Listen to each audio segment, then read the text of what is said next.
Aleyküm Murat xan. Ay kişi yoksan ev. Aleykümselam. Ay kişi yaxşı oldu sen geldin.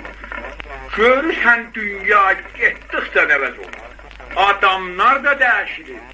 Oğlan geçen zaman mal hürmet var idi, izzət var idi. Uşağın haqqı nə idi? Böyüyün yanında otursun. Ya ağzını açıp danışsın. Amma indi bizim uşaqlar məni görən kimin atırırlar, otururlar, laf bölkümün kəlləsində. O sen öləsən Murat xan.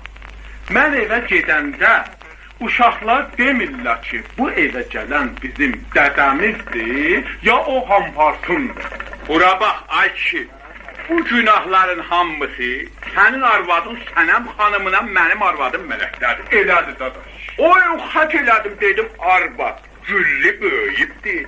İndi onun mənə görünməsi şər'ən və ürfən haramdır. Eləcədir. Qoy Mirzə Mahmud kişi gəlib, sırasını dar eləsin incanibə. Bu söz mənim ağzımdan çıxan kimi, elə bir o başdan topuydu çımxırdı mənim üstümə. Mən də lamcim tosba kimi girdim qınıma. Ay kişi, sən mənim laf dərd dağardığımı dağıdıb, darma dağın elədin.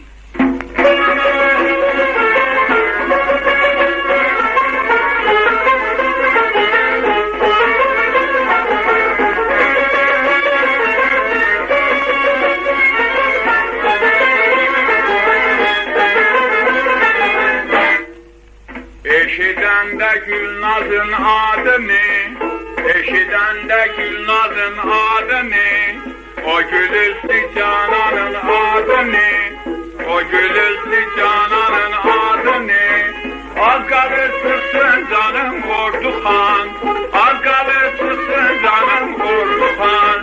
Gülnaza qurban mən olum, Gülnaza heyran mən olum, o qıza qurban mən olum, o qıza qurban mən olum.